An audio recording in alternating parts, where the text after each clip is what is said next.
Good morning, students. I am Satnam, and I welcome you all in the YouTube channel of Mata Mohandai Oswal Public School. The topic that we are going to discuss today, that is spermatogenesis part 2. As we all know that spermatogenesis is the formation of sperm, or we can say that formation of haploid and functional male gamete. This spermatogenesis is completed in two parts. This spermatogenesis is completed in two parts. First one is the formation of spermatid and second one is spermiogenesis. First one is the formation of spermatid and second one is the spermiogenesis. Right now, first of all, we are going to discuss the formation of spermatid. Formation of spermatid. This formation of spermatid is completed in a, we can say it is divided into three phases.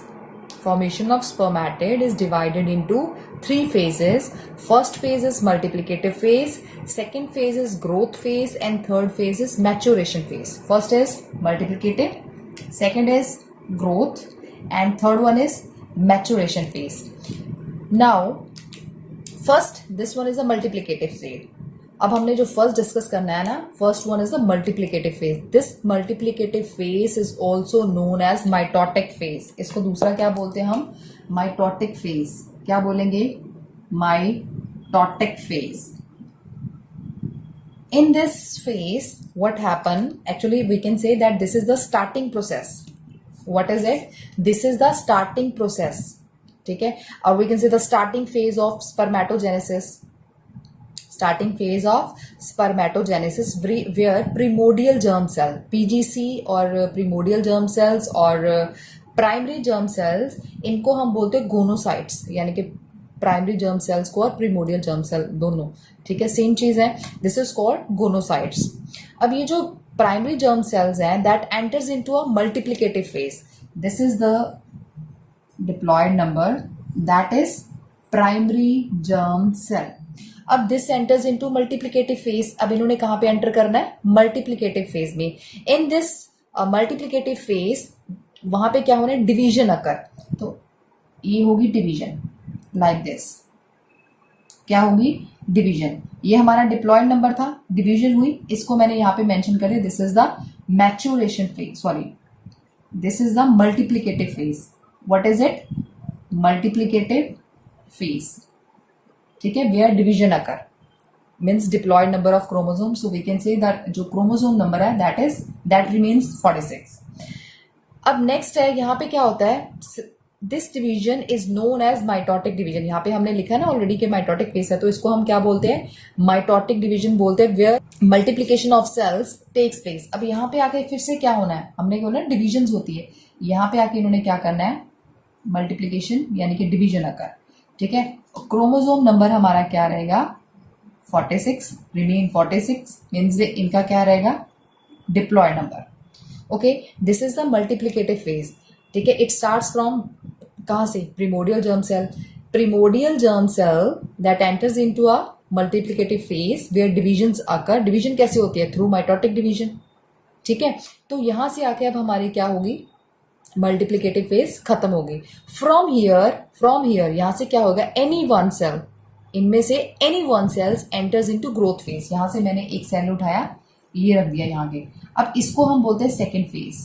Second you can say growth. हमारी growth phase होगी. अब as the name is indicating what is growth phase? Where growth occurs. ठीक है, now this is called primary spermatocyte. What we can call it? Primary spermatocyte. ठीक है, अब primary spermatocyte होगी. कौन सी प्राइमरी स्पर्मेटोसाइट कहां पे बना? हमारी किस में बना? ग्रोथ फेज में बना. ठीक है, किस में बना? हमारी ग्रोथ फेज में बना. अब प्राइमरी स्पर्मेटोसाइट ने क्या करना है? Enters into a stage. अब इसने एक स्टेज में एंटर करना है. Enters into a stage that is known as maturation phase. ठीक है, that is known as maturation phase. कैसे एंटर करेगा? By meiosis 1. कैसे करेगा? By meiosis 1. अब I am going to write. यहाँ पे क्या हुई हमारी? यहाँ से ये एंटर कर गया. यहाँ से हमारी कौन सी फेज स्टार्ट हुई? Maturation phase. Maturation phase that is third phase. और किसके थ्रू? अब देखो यहाँ पे क्या हुआ? That is characterize by meiosis first. अब जब मियोसिस होती है दैट इज नोन एज, हमारे मियोसिस क्या है, रिडक्शनल डिवीजन है, meiosis is the reductional division ना, और we can say the heterotypical division. यहाँ पे क्रोमोसोम नंबर पहले था, यहाँ पे आके क्या होएगा, वेयर द डिप्लॉयड नंबर, यहाँ पे 2n नंबर था ना, यानी कि डिप्लॉयड नंबर था, डिप्लॉयड नंबर यानी of cell is actually change into, क्योंकि मियोसिस है that is actually change into haploid number. So I am going to write here n and this one is also n, means के क्या है हमारा ये haploid number of cells में change हो गए। अब this is now, this is called, अब ये जो हैप्लॉयड ये वाले बने हैं, this is called secondary spermatocyte, this is called secondary spermatocyte. ठीक है, अब ये जो सेकेंडरी स्पर्मेटोसाइट है इसके यहाँ पे क्या नाम है, it is immediately followed by meiosis 2। अब यहाँ पे फिर से क्या होनी है, meiosis 2 होनी है, in which each secondary spermatocyte to form 2 haploid spermatids।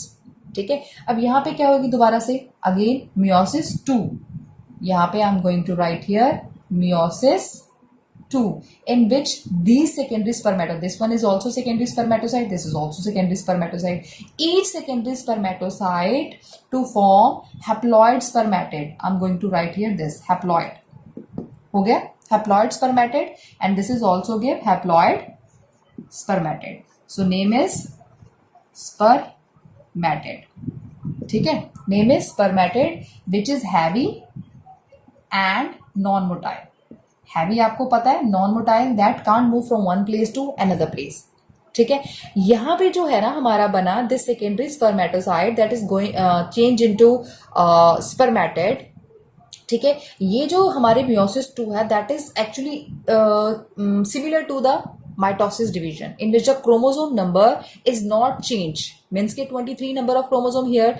अब ये जो 4 सेल बने हैं एंड में बने हैं, ये तो हमने बोल दिया कि स्पर्मेटिड है। ठीक है, ये जो स्पर्मेटिड है that is consist of nucleus, just keep it in your mind that spermatid consist of nucleus, mitochondria, centriole and Golgi bodies, from which spermatid consist of nucleus, mitochondria, centriole and Golgi body।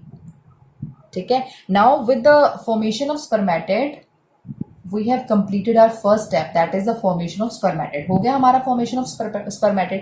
अब now हमारा जो second step है, I think आप सबको clear भी हो गया होगा, वैसे clear तो आपको फटाफट हो जाना चाहिए अगर ध्यान से सुनोगे तो। now our second step is spermiogenesis। देखो spermiogenesis, sperm you all know very well, genesis means जहां पे भी genesis word आए बायो में that is formation, यानी कि यहाँ पे हमने क्या करना, I'm going to write here that spermiogenesis is conversion। हमने क्या करना है यहाँ पे, सॉरी यहाँ पे जो हमारा spermatid है, हमारा spermatid बना था ना in first step, that is going to change in, किसमें कन्वर्ट होगा, sperm में, किसमें कन्वर्ट होगा, sperm में, और you can say spermatozoa, क्या बोल सकते हो आप इसको, spermatozoa। स्पर्मियोजेनेसिस में हमारा जो स्पर्मेटिड है that is going to change into sperm और स्पर्मेटोजोआ। ओके, अब देखो यहाँ पे हमारे क्या बन गए थे, हैप्लॉइड क्या बन गए थे, स्पर्मेटिड बन गए थे। ठीक है, अब ये जो स्पर्मेटिड है, अब ये दिस इज फॉलोड बाय, अब इसके बाद जो नेक्स्ट प्रोसेस है वो हमारी यहाँ पे क्या होनी है, यहाँ पे जो है अब जो नेक्स्ट है दैट इज द सेकेंड जो हमारा पार्ट है, यहाँ पे कौन सी प्रोसेस होनी है, spermiogenesis. This is our second part. ठीक है, जब स्पर्मियोजेनेसिस होएगी, दीज नॉन मोटाइल और you can say rounded haploid spermatid, इसने किसमें कन्वर्ट होना है, फंक्शनल एंड मोटाइल स्पर्मेटोजोम। ठीक है, और यू कैन से फंक्शनल ये देखो अब ये जो 4 हैप्लॉइड हमारे नॉन मोटाइल क्या थे, स्पर्मेटिड है, दैट इज नाउ ये किसमें कन्वर्ट हो जाएंगे, फंक्शनल एंड मोटाइल स्पर्मेटोजोआ में। ठीक है, दिस इज कॉल्ड स्पर्म, इसको हम क्या बोलते हैं, स्पर्म। ये देखो पहले जी ये क्या थे, पहले ये थे नॉन मोटाइल, अभी ये क्या हो गया, मोटाइल। मोटाइल मीन्स के ये देखो यहाँ पे क्या हो गया, इन्होंने मूवमेंट भी, ये इसकी टेल है ना इसके साथ में, यानी कि ये इसका हेड है, अब ये पूरा क्या बन गया यहाँ पे स्पर्म। ये क्या करेंगे, with the help of this tail ये क्या करेंगे, मूवमेंट करेंगे from one place to another place, क्योंकि फर्टिलाइजेशन इसी की वजह से होनी, जब ये मूव ही नहीं करेगा तो फर्टिलाइजेशन कहाँ से होनी है। ठीक है, ये देखो यहाँ पे मेंशन करी हूँ, ये वाले ऐसे करके 4 सेल्स बन गए लाइक दिस। ठीक है, ये क्या हमारा स्पर्म का हेड और ये हमारी क्या है, टेल। स्पर्म जो है मूवमेंट करता है just because of this tail, because fusion के लिए इसका मूवमेंट तो बहुत ज्यादा जरूरी है, क्योंकि एग थोड़ी बेचारा एक से दूसरी जगह जाएगा, वो जाएगा, एग ने तो जाना नहीं है, जाना तो स्पर्म ने है ना उसके पास फ्यूजन के लिए, तो जाएगा किसकी वजह से, अपने इसी टेल की वजह से ये मूवमेंट करेगा। ठीक है, तो यहां से हमारे जो राउंडेड और नॉन मोटाइल हमारा जो स्पर्मेटिड था that is change into sperm which is functional and motile. Functional तो है ही है, फंक्शन यानी कि फंक्शन करेंगे, मोटाइल आपको पता मूवमेंट करेंगे। इस प्रोसेस को हम क्या बोलते हैं, स्पर्मियोजेनेसिस प्रोसेस। इसको क्या बोला हमने, स्पर्मियोजेनेसिस प्रोसेस। ओके, यानी कि देखो जब स्पर्मियोजेनेसिस प्रोसेस हो गया, अब एक और बड़ी इंटरेस्टिंग चीज है, देखो स्पर्मियोजेनेसिस होगी, हमारे पास स्पर्म बन गए यहाँ पे आके। अब जो स्पर्म हेड है, ये इसका स्पर्म हेड है ना, हमने यहाँ पे क्या किया था, हमने सेमिनिफेरस ट्यूब्यूल देखी थी। उस सेमिनिफेरस ट्यूब्यूल में क्या था, सेमिनिफेरस ट्यूब्यूल में ये ऐसे करके था seminiferous tubule, just look at this, ये थी हमारी सेमिनिफेरस ट्यूब्यूल का सेक्शन, ये वाला हमारा सेमिनिफेरस ट्यूब्यूल का सेक्शन था ना। इसमें क्या थे, एक तो था हमारे पास ये वाले लार्जर सेल थे, this is the germinal epithelium, यानी कि जो लार्जर एंड स्मॉलर सेल्स है that is associated with germinal epithelium, और ये थे हमारे स्मॉलर सेल लाइक दिस। ये जो हमारा लार्जर वन सेल थे इसको हमने क्या बोला था, सर्टोली सेल्स। जो हमारे लार्जर सेल्स है this is called Sertoli cells, और जो हमारे स्मॉलर सेल्स है इनको हमने क्या बोला था, स्मॉलर सेल्स को हमने क्या बोला था, स्पर्मेटोगोनिया बोला था ना। पर अभी राइट नाउ हमने बात करनी सर्टोली सेल्स की। यहां से देखो, अब यहां से क्या आना, ये जो स्पर्म भाई साहब है ये वाले है ना, ये तो इन्होंने क्या करना, यहाँ से लाइक दिस, यहाँ से हो गया। ठीक है, इन्होंने स्पर्म ने मूवमेंट करते करते किधर ना, अब ये कहाँ पे एंटर करेंगे, यहाँ पे सर्टोली सेल्स में एंटर करेंगे, जिसको हम नर्स सेल बोलते हैं ना, क्योंकि नरिशमेंट तो इसको इसी ने देनी है, सर्टोली सेल्स नहीं। ठीक है, तो देखो ये जो स्पर्म हेड है that gets embedded into Sertoli cells, कहाँ पे एम्बेडेड हो गए, Sertoli cell, and finally release from seminiferous tubule. अब जब सेमिनिफेरस ट्यूब्यूल से, देखो इसने यहाँ से नरिशमेंट तो ले लिए, सेमिनिफेरस ट्यूब्यूल से बाहर आएंगे तभी ये या के फ्यूजन होगी, अदरवाइज तो होनी नहीं है। ठीक है, तो क्या होना है, after the spermatogenesis is completed the sperm head gets embedded into Sertoli cell, यहाँ पे होगा sperm head gets embedded and are finally release from the seminiferous tubules by a process called spermiation. जब ये इस सेमिनिफेरस ट्यूब्यूल से बाहर आ जाएगा ना, तो ये जो पूरी प्रोसेस है सेमिनिफेरस ट्यूब्यूल से बाहर आने की दैट इज कॉल्ड स्पर्मिएशन। इसको हम क्या बोलेंगे, स्पर्मिएशन, इसको हम क्या बोलेंगे, स्पर्मिएशन। ओके, तो आज जो हमने डिस्कस किया वो क्या था, फॉर्मेशन ऑफ स्पर्मेटिड जहां पे स्पर्म बने। आफ्टर दैट हमने जो डिस्कस किया था वो क्या था, स्पर्मियोजेनेसिस, यहाँ पे जो स्पर्मेटिड है वो किसमें चेंज हो गए थे, स्पर्म में। उसके बाद जो हमारा स्पर्म है वो किसमें एंटर हुआ था, दैट गेट्स एम्बेडेड इनटू, कैसे, फ्रॉम हेड, वो किसमें एंटर हुआ, हमारे सर्टोली सेल्स में, एंड फाइनली ये वहां से क्या हुआ, बाहर रिलीज हुआ, that is called seminiferous tubule से बाहर आया, that is called spermiation process. So ये आपको आज क्लैरिटी हो जानी चाहिए। Now we will discuss about hormonal control. Hormonal control in spermatogenesis. Actually, at the age of puberty, आपको पता है puberty क्या होती है, when the reproductive organ starts working. ठीक है, इन्होंने अपना काम करना स्टार्ट कर देना, उस चीज़ को हम क्या बोलते हैं, प्यूबर्टी। प्यूबर्टी के टाइम पे क्या होता है, हाइपोथैलेमस क्या है यहाँ पे, I am going to mention here hypothalamus. At the age of puberty hypothalamus क्या है, हाइपोथैलेमस ग्लैंड है, this is the master gland. हम पिट्यूटरी ग्लैंड को क्या बोलते हैं ना, मास्टर ग्लैंड, ये उसकी भी मास्टर है। ठीक है, at the age of puberty hypothalamus जो है ये सीक्रीट करेगी हार्मोन, उस हार्मोन को हम क्या बोलेंगे, उस हार्मोन को हम बोलेंगे जो हाइपोथैलेमस रिलीज करेगी, दैट इज GnRH। GnRH, ये GnRH क्या है, gonadotropin releasing hormone, gonadotropin releasing hormone. ठीक है, इसने रिलीज कर दिया हाइपोथैलेमस ने। अब इसने क्या करना है, ये जो गोनेडोट्रोपिन रिलीजिंग हार्मोन है इसने भी तो एक्ट करना है कहीं ना कहीं जाके, it acts on the interior of pituitary gland. ये जो गोनेडोट्रोपिन हार्मोन है इसने कहाँ पे एक्ट करना है, act on interior of pituitary gland.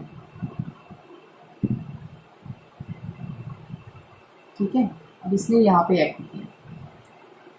First of all क्या रिलीज हुआ, जो मास्टर ग्लैंड है, जब प्यूबर्टी हुई तब ये है हमारे इस हाइपोथैलेमस ने क्या रिलीज करना, gonadotropin hormone, and this gonadotropin hormone है ये किसके ऊपर एक्ट करेगा, एंटीरियर ऑफ पिट्यूटरी ग्लैंड. अब हमें पता है जो पिट्यूटरी ग्लैंड है that divided into to portions, ये टू पोर्शन में डिवाइड होती है.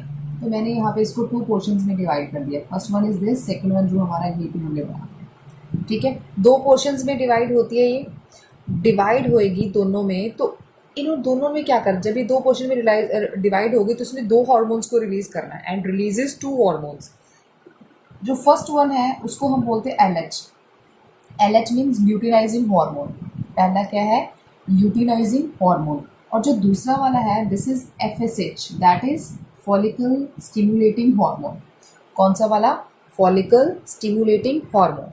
दो हार्मोन्स रिलीज हो गए. अब ड्यू टू दिस कैसे हुआ, ये दोनों हो गए.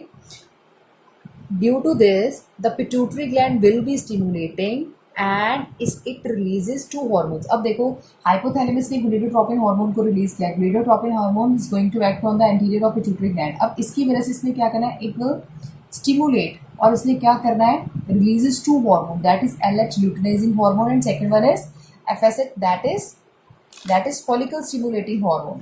अब देखो जो हमारा ये जो है ना, these hormones are very important to regulate the process of spermatogenesis. अगर हम कहते हैं ना कि वो कंट्रोल रहे तो ये दोनों हार्मोन्स का होना बहुत ज़्यादा ज़रूरी है. अब जो ये जो हमारा ल्यूटिनाइजिंग हार्मोन है यानी कि LH है, ये स्टिमुलेट करेगा लेडिक सेल को. किसको करेगा, यहाँ पे मैंने लिख दिया लेडिक सेल. लेडिक सेल किस चीज़ को स्टिमुलेट करना है, LH ने लेडिक सेल को स्टिमुलेट करना है. ठीक है, अब ये जो लेडिक सेल को तो स्टिमुलेट करेगा. अब ये लेडिक सेल कहाँ पे प्रेजेंट होते हैं, actually these are the special cells. Special cell कहाँ पे प्रेजेंट होते हैं, हमारे टेस्टिस में प्रेजेंट होते हैं. इसको हम इंटरस्टिशियल सेल्स भी बोलते हैं. क्या बोलते हैं, इंटरस्टिशियल सेल. अब इसकी वजह से क्या होगा, अब due to stimulation Leydig cell ने रिलीज करना. अब देखो LH ने इसके ऊपर एक्ट किया लेडिक सेल्स के ऊपर. अब ये क्या करेगा, स्टिमुलेट करेगा. अब just because of this stimulation Leydig cell क्या रिलीज करेगा, मेल सेक्स हार्मोन. कौन सा मेल सेक्स हार्मोन ये रिलीज करेगा, that is androgen. That is androgen. इसने इस मेल सेक्स हार्मोन को रिलीज किया. किसको रिलीज किया, एंड्रोजन.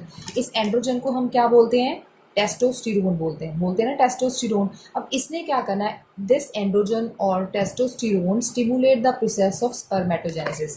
तो यहाँ पे हम क्या लिखेंगे, ये क्या करेगा, stimulate spermatogenesis.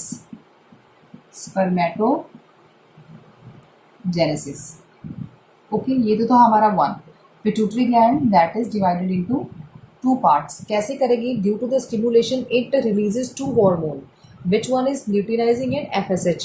This luteinizing hormone जो है that act on the Leydig cell. कौन सी लेडिक सेल, इसको हम इंटरस्टिशियल सेल्स भी बोलते हैं, that are present in the testis, and these are the special cell. ठीक है, अब जैसे इसने इसके ऊपर एक्ट किया it will stimulate, and due to stimulation it releases male sex hormone that is androgen, जिसको हम टेस्टोस्टेरोन भी बोलते हैं. क्या बोलते हैं, टेस्टोस्टेरोन भी बोलते हैं. अब इसने क्या करना है, एंड्रोजन ने स्टिमुलेट करना है पूरी हमारी स्पर्मेटोजेनेसिस प्रोसेस को. ये तो हो गया हमारा LH का काम, that is luteinizing hormone. Now coming to the second hormone that is FSH. अब जो FSH है, FSH हार्मोन का क्या काम है, the role of follicle stimulating hormone is on Sertoli cell. इसका काम होता है सर्टोली सेल के ऊपर. तो मैंने यहाँ पे लिख दिया, इधर लिख रही हूँ. ठीक है, सर्टोली सेल्स. इसने किसके ऊपर एक्ट करना है, सर्टोली सेल्स के ऊपर. ठीक है, इन सर्टोली सेल्स को हम नर्स सेल्स भी बोल रहे थे बिकॉज ये नरिशमेंट प्रोवाइड कर रहे थे हमारे स्पर्म को. किसके ऊपर करना है, follicle stimulating hormone act on Sertoli cells. ये जो सर्टोली सेल्स होते हैं आपको पता है, एज वी ऑलरेडी डिस्कस्ड, ये कहाँ पे प्रेजेंट होते हैं, इन द सेमिनिफेरस ट्यूब्यूल. कहाँ पे प्रेजेंट होते हैं, सेमिनिफेरस ट्यूब्यूल्स. ठीक है, these are the special cells. अब ये जो FSH हार्मोन है ये सर्टोली सेल्स के ऊपर उसने एक्ट किया. जब ये इसके ऊपर एक्ट करेगा then it releases certain factor. इसने क्या रिलीज करना है, यहाँ पे I am going to write here, release certain factor. इसने सर्टेन फैक्टर रिलीज करने हैं. ठीक है, कुछ फैक्टर्स. अब ये जो फैक्टर्स हैं, these factors helps in the process of spermatogenesis. ये किसमें हेल्प करेंगे, हेल्प इन स्पर्मेटोजेनेसिस. ठीक है, this is the hormonal control. किसमें हार्मोनल कंट्रोल है? हमारे स्पर्मेटोजेनेसिस में। सबसे पहले जब प्यूबर्टी के टाइम पे क्या होता है, हमारी जो हाइपोथैलेमस है दैट रिलीज क्या करेगी, ये गोनेडोट्रोपिन हार्मोन को रिलीज करेगी। अब this gonadotropin hormone act on the interior of pituitary gland. अब ये क्या करेगा? स्टिमुलेट करेगी। Due to stimulation it releases two hormone, first one is LH luteinizing hormone and second one is FSH that is follicle stimulating hormone. अब ये जो LH है इसने किसके ऊपर एक्ट करना है? Leydig cell that is interstitial cell. किसके ऊपर? Leydig cell that is interstitial cell. ये लेडिक सेल्स ने क्या करना है? स्टिमुलेट होकर क्या रिलीज करना है? Androgen that is male sex hormone and it stimulate the spermatogenesis process that is the first hormone. Now second one FSH that is follicle stimulating hormone, it acts on the Sertoli cell which is called nerve cell that is present in the seminiferous tubule. It releases certain factor due to stimulation. Okay, and these factors helps in spermatogenesis process. That is all about the hormonal control. Thank you all.